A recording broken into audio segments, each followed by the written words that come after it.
Okay, good morning, good afternoon, and good evening. Welcome po sa ating channel sa Sir Ariel Math.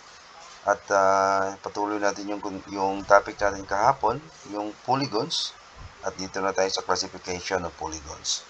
At bago tayo magpatuloy, pakihingi na lang po ng isang like at paki-subscribe na rin at paki-hit na rin ng notification bell para lagi kang updated sa mga bagong upload natin. Okay? So, bago natin ituloy yan, we have to define first kung ano yung polygons. So, definition ng polygon is a closed figure formed by line segment so that each segment intersect exactly two others, but only at their endpoints. Ibig sabihin, yung mga segments or yung line segments nag-intersect sila exactly two others, but only at their endpoints. So, sa endpoints lang. So, it is a closed figure. Okay, so yung figure na yan, hindi siya closed figure, di ba? So another one, hindi pa rin yan closed figure, and another one, hindi pa rin siya closed figure. Therefore, hindi siya matatawag na polygons. So these figures are not polygons. Another figure, closed siya, di ba? So another figure, closed pa rin yan, and closed pa rin. So kung kapag closed figure, yung isang yung figure naka-close ay ang tawag natin diyan ay polygons. Okay, classification of a polygon. So convex, no line containing a side of a polygon contains a point in its interior. Okay, yan ang example ng convex. Yan. So kapag concave, the polygon for which there is a line containing a side of the polygon and a point in interior of the polygon. Okay, yun ang concave polygon. Okay? So, dito na tayo. Classification of polygon. So, meron tayong tinatawag na regular polygon at saka irregular polygon. Kapag regular polygon, a convex polygon in which all interior angles have the same measure. All sides are the same length. So, kapag yung side nila pareho ang length or pareha ang kanilang measurement. Kasama yung angles, yung interior angles ay the same. Okay? Example, yan ang figure na yan. So, this is a regular polygon. So, kapag hindi pareho ang kanilang length, hindi rin pareho ang kanilang interior angles, so that is a regular polygon. No sides or no interior angles are not congruent. So, hindi pareho ang kanilang congruent. Ayan. Yun ang irregular polygon. Okay, so polygon names. So kapag three sides na polygon sa triangle, so that is triangle, di ba? Kasi three sides yan. So kapag three sides, ang tawag natin dyan ay triangle. So kapag four sides, so that is what we call a quadrilateral. So maraming kinds ng quadrilateral. So next na natin yan i-discuss. So five sides, o five sides, ang tawag natin dyan ay pentagon. Okay? 6 sides, hexagon. 7 sides, that is heptagon. So, yung 6 sides, hexagon. Yung 7, heptagon. 8 sides, that is octagon. 9 sides, that is nonagon. And 10 sides, that is decagon. And kulang pa to, 11. 11 sides, that is undecagon. Then, ang 12 is dodecagon. Yung n sides, that is n-gon. Okay? Hindi nasama dito yung 11 sides. Okay, so ito yung regular polygons. So, regular polygons have all sides length are congruent and all angles are congruent. Okay, tingnan mo yung sides nila pareho. Diba? Equal dapat yung kanilang sides. At saka yung angles. Angles niyan, the same. Lahat ng angles diyan are the same. Okay, yun ang regular polygon. So, kapag hindi pareho ang side, hindi pareho ang angle, that is a regular polygon. Okay? Huwag natin yan i-discuss kasi solving yan. Next na tayo mag-solve. Okay, so punta tayo dito sa triangles and quadrilaterals. So, classifying triangles by sides. First is the Scalene triangle. So, a triangle in which all three sides are different lengths. Kasi wala silang equal sides, different lengths. Okay, so yung AB or line segment AB or line AB, nag-measure siya ng 3.02 centimeters. Yung AC is 3.15 centimeters. BC is 3.55. Ibig sabihin, ang triangle na yan ay Scalene triangle kasi wala silang equal side. Okay? Next is the isosceles triangle. Isosceles triangle, a triangle in which at least two sides are equal. So, meron dalawang sides na equal. Ayan. So, yung line segment AB and line segment AC ay pareho or the same. So, therefore, kapag meron tayong makikita na dalawang sides are equal, ang tawag niyan is isosceles triangle. Okay? Next is equilateral. A triangle which all three sides are equal. So, equal yung tatlong sides. Ayan. So, lahat ng sides na yan ay pareho. So, dapat ang tatlong sides ay pareho ang kanilang measurement. So, ang tawag yan, equilateral. So, triangle or classifying triangles by angles. So, yung angles na, okay, yung i-classify natin yung triangles by angles. So, meron tayong acute angles or acute triangle. So, a triangle in which all three angles are less than 90. So, kapag meron tayong makikita na less than 90 degree yung angles ng mga triangle, okay, yung angle niyan less than 90, ibig sabihin, this triangle is called an acute triangle. Okay, next is obtuse. Obtuse triangle, a triangle in which one and only one angle is greater than 90 and less than 180. So, at least mayroon tayong makikita na isa, at least one, na greater than 90. So, this angle is 108. So, therefore, it is more than 90 degree but less than 180 degree. So, kapag mayroon tayong makikita na ganyan, ang tawag ng triangle na to ay obtuse triangle. Okay, next is right triangle. So, triangle in which one and only one angle is 90. So, kapag meron tayong makikitang 90 degree na angle sa isang triangle, so, ang tawag na triangle na yan ay right triangle. Okay? So, next is equiangular.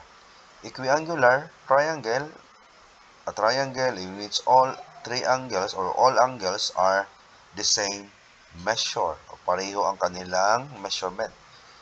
This angle or angle A measures 60, angle B measures 60, and angle C measures 60. So, pareho yung tatlong angles, yung kanilang measurement. So, kapag pareho ang kanilang measurement, this triangle is called equiangular triangle. Classification by size with flow charts and Venn diagram. So, polygon. So, ang polygon, meron tayong triangle, meron tayong, sa triangle, meron tayong scalene triangle, merong isosceles triangle, at sa isosceles triangle, meron tayong equilateral triangle. Okay, yan ang polygon, then triangles, meron scalene, isosceles, and equilateral. So, dito naman tayo sa by angles. So, polygon, so, meron tayong triangle. Sa triangle, meron tayong right triangle, meron tayong obtuse triangle, meron tayong acute triangle. Sa acute triangle, meron tayong equiangular. Okay? Ayan. What is quadrilateral? Quadrilateral,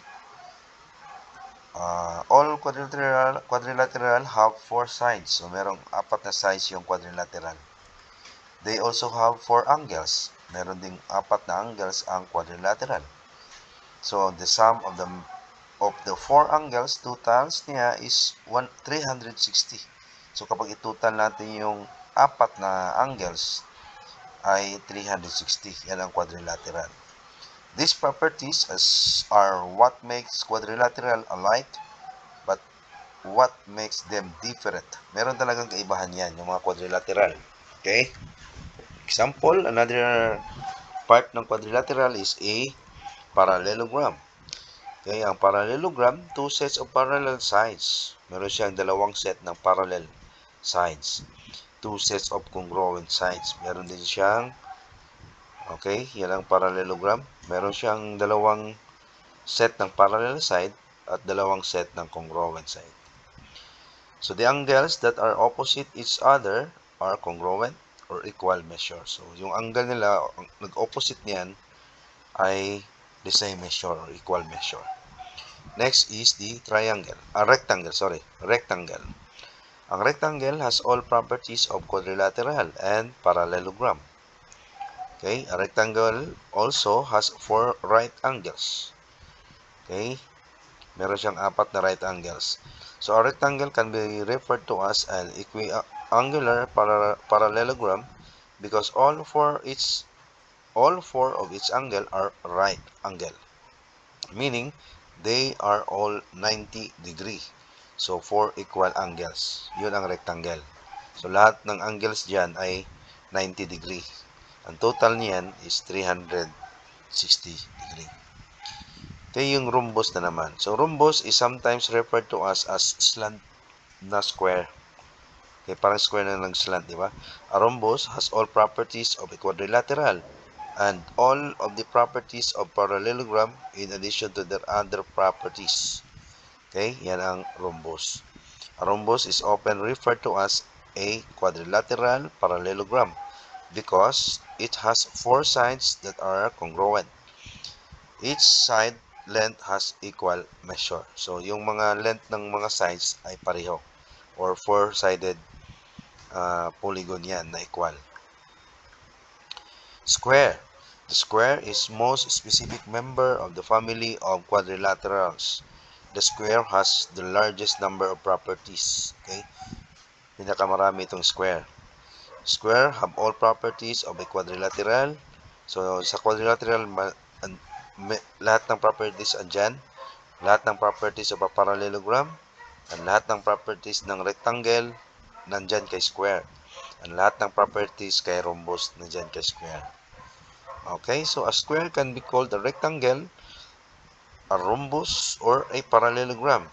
Ibig sabihin, a square can be a rectangle, can be a rhombus, or a parallelogram because it has all the properties specific to those figures. Okay, next is trapezoid. A trapezoid, unlike the parallelogram, a rectangle, rhombus, and square, who all have 2 sets of parallel sides. A trapezoid only has 1 set of parallel sides, and these parallel sides are opposite to one another, and the other set of sides are non-parallel. Okay? Look at the figure of a trapezoid. Okay, next. Isosceles trapezoid. So, ang trapezoid pala, meron silang mga kinds of trapezoid. One can never assume trapezoid is isosceles unless they are given that the trapezoid has specific properties of an isosceles trapezoid. So, kailan ba natin matatawag na isosceles trapezoid ang isang trapezoid? Isosceles is defined as having 2 equal sides. So, therefore, an isosceles trapezoid has 2 equal sides. So, meron silang dalawang side na pareho. So, these equal sides are called the legs of the trapezoid, which are non-parallel sides of the trapezoid. Ayan. So, yan ang figure ng isosceles trapezoid. So, both pair of base angles in an isosceles trapezoid are also congruent. Yan ang base angles. So, next is right trapezoid. A right trapezoid has 1 set of parallel side and 1 set of non-parallel side. A right trapezoid has exactly 2 right angles. This means that 2 angles measures 90. Kasi right angle, di ba? Okay? Yan ang Ayan, right trapezoid. There should be no problem identifying this quadrilateral correctly because it's just like its name. When you think of right trapezoid, think of right angles. So, imagine mo na lang yung right angles para makikita mo yung isang right trapezoid or right angles yung i-imagine mo sa isang right trapezoid. So, quadrilateral family tree. So, it is important to have good understanding on how each of the quadrilaterals relate to one another. Quadrilateral. So, any quadrilateral has two sets of parallel sides can be considered as a parallelogram. Okay? Next, a rectangle and rhombus are both types of parallelograms, and a square can be considered a rectangle, rhombus, and a parallelogram.